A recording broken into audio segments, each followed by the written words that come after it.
आज हम सूर्यकांत त्रिपाठी जी द्वारा लिखी गई कविता जागो फिर एक बार पढ़ेंगे। इस कविता की रचना 1926 में की गई थी। क्योंकि उस समय हमारा देश आज़ाद नहीं था, अंग्रेजों के गुलाम में था।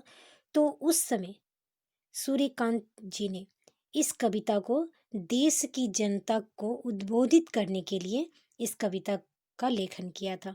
उस समय जो थी देश की जनता थी वो बहुत ही विक्षिप्त थी, अंग्रेजों की गुलामी से पीड़ित थी और गुलामी की जंजीरों में जकड़ी हुई थी। तो उन सभी को देखकर जो कवि हैं वो व्याकुल रहते हैं और देश की जनता को ये उद्वेदना करते हैं कि तुम जागो और जग के अपने देश की रक्षा करो, देश के बारे में सोचो। इस कविता को प्रसिद्ध साप्ताहिक पत्रिका जो है मतवाला उसमें संपादित किया गया था। और ये पत्रिका जो है सूर्यकांत त्रिपाठी निराला जी द्वारा संपादित की गई थी, जो कि एक व्यंग्यात्मक हिंदी का जो है व्यंग्यात्मक पत्र था। तो शुरू करते हैं। जागो फिर एक बार। जागो फिर एक बार समर से में अमर कर प्राण गान गाए महासिंधु से सिंधु तद तीरवासी सैंधो सुरंगो तुरंगो पर चतुरंग चमूच संग सवा सवा लाख पर एक को चढ़ाऊंगा गोविंद सिंह निज नाम अब कहलाऊंगा। किसने सुनाया यह वीर जनमोहन अति दुर्जन संग्राम राग फाग का खेला रन 12 महीने में शेरों की माद में आया आज श्यार। जागो फिर एक बार। इस पंक्तियों के द्वारा कवि जो है ये देश की जनता को आह्वानित करते हैं कि तुम जागो, तुम जो नींद में प्रचुर निद्रा में सो गए हो और अंग्रेजों की गुलामी को सह रहे हो, तो अपनी आंखें खोलो, जागो और अपना प्राण को बचाओ। गान गाए महासिंधु सिंधु तद तीरवासी, मतलब जो महासिंधु के लोग हैं गान गा रहे हैं, सिंधु नदी पे बसने वाले, तुम उठो तदंतर सुरंगों पर चतुरंग चूम संग, मतलब सुरंग बनाकर अपनी जो वेदना को है जगाओ और प्रहार करो। सवा लाख पर एक को चढ़ाऊंगा। आह्वानित करते हैं कि हमारे देश की इतनी जनता है, इतनी सवा लाख जो जनता है उस पर एक को वो एक एक मतलब अंग्रेज सैनिक है उस पर भारी पड़ जाएगी। तुम उठो। किसने सुनाया यह वीर जो मोहन अति दुर्जन संग्राम राग फाग कर खेला रन 12 महीने में शेरों की माद में आया आज श्यार। आह्वानित करते हैं कि शेर इस देश की जनता को, देश को अपना शेर मानते हैं और शेर की माद में जब श्यार आ गया और तब भी तुम सुषिप्त सोए हो, जागो, जागो फिर एक बार और अपनी शेर रूपी विकराल को अपनी गर्जना से जगाओ और जगाकर उस पर प्रचुर प्रहार करो। सत श्री अकाल माल अनक धक धक कर जला भस्म हो गया था काल तीनों गुण ताप त्रस अभय हो गए थे तुम मृत्युंजय में कोश के समान अमृत संतान तीव्र भेद कर सत्वारन मरण लोक शोकहारी पहुँचे थे यहाँ जहाँ आसान है शस्त्रवार। जागो फिर एक बार। कभी हर तरह से उन्हें अपने देश की जनता को जगाने की कोशिश कर रहे हैं, क्योंकि उस समय जो हमारा देश गुलाम था तो गुलामी की जो बेरिया थी उससे जकड़ी हुई थी। और जो इतनी शेर की तरह कभी बता रहे हैं कि शेर की तरह रहने वाले जो देश की जनता, तुम एक बार तो जागो और अपने देश में अपनी माद में आए हुए सियार को भगाओ और ऐसा आग जलाओ, माने ऐसा कर दो कि भस्म हो जाए। ये काल जो है, ये बेरिया जो है, ये गुलामी की जंजीर जो है भस्म हो जाए।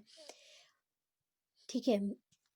कभी कहते हैं भेद कर सतवाहरन मरण लोक, मतलब जब जो अभिमन्यु जिस तरह से युद्ध भूमि में अपनी इतनी सहस्त्र सेनाओं के बीच में घुसकर और प्रहार करना शुरू कर दिया था और निकल गया, अंत में भले मरा, लेकिन वो अपनी जो है पीछा नहीं हटा और ना ही उसने कभी हार मानी।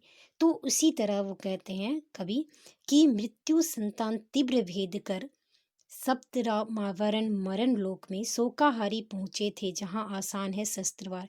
मतलब मृत्यु लोक में जब वो पहुंचे हैं तो उन्हें घेर कर, उन्हें चारों तरफ से सहस्त्र वार से घेर कर, तुम उसे भगाओ, हटाओ यहाँ से, जागो फिर एक बार।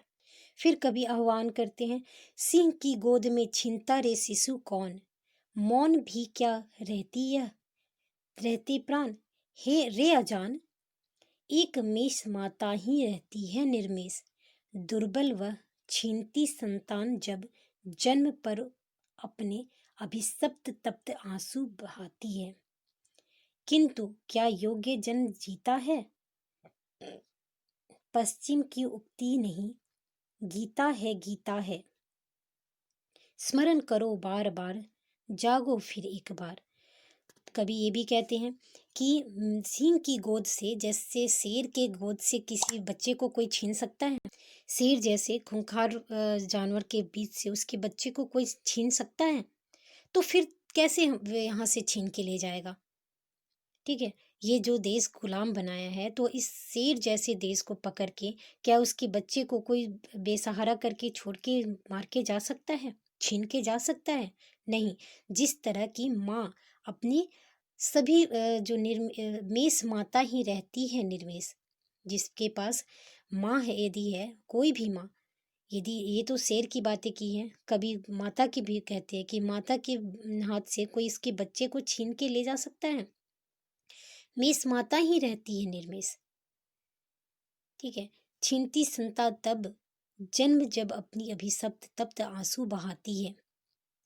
मतलब देश की जनता को इस देश की संतान के रूप में कवि ने बताया है, और बताया है कि जिस तरह एक माता अपने बच्चे को नहीं छोड़ सकती है, तो उसी तरह ये देश के हम बच्चे हैं, हम संतान हैं, हमें कौन छीन सकता है और हमें इस माता से कौन अलग कर सकता है।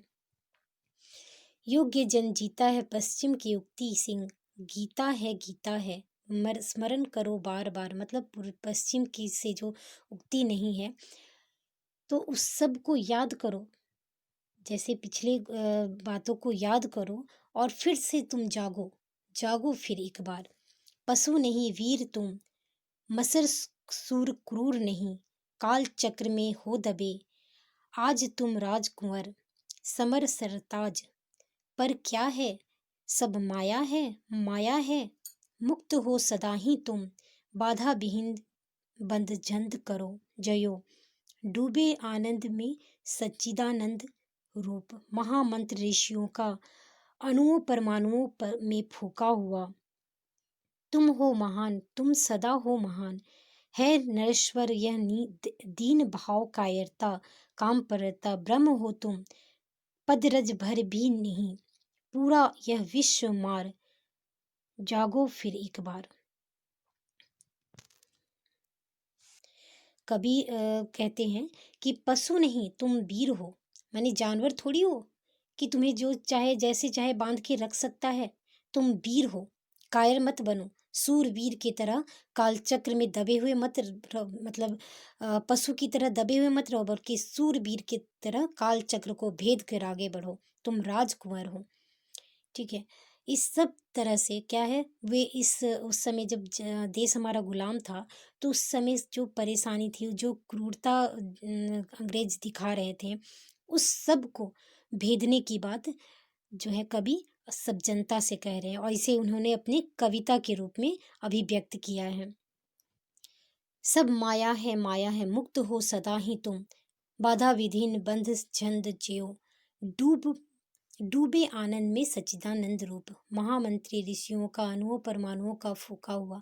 अब कवि कहते हैं कि सब माया है, मुक्त हो तुम सदा ही तुम, मतलब तुम स्वतंत्र हो, तुम आजाद हो, और तुम क्यों इस तरह चुप बैठे हो, क्या तुम सोए हुए हो? तुम उठो और जागो, तुम हो महान, तुम सदा हो महान, है नरस्वर यह दीन भाव कायरता परमता ब्रह्म हो तुम, मतलब तुम महान हो, कवि ये भी बोलते हैं कि तुम महान हो, तुम कर सकते हो, तुम उठो जागो और महानता दिखाओ। कवि कहते हैं ब्रह्म हो तुम पदरज भी है नहीं, पूरा यह विश्व भार, जागो ये फिर एक बार।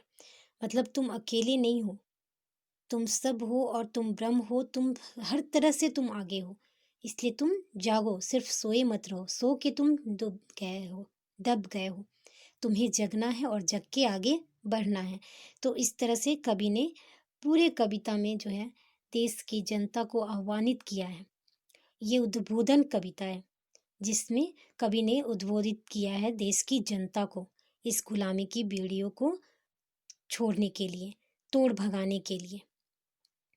तो इस तरह से हमारा ये जागो फिर एक बार पार्ट का एक्सप्लेनेशन समाप्त होता है। अगर आपको भी ये वीडियो अच्छा लगा तो कमेंट बॉक्स पे ज़रूर लिखें। धन्यवाद।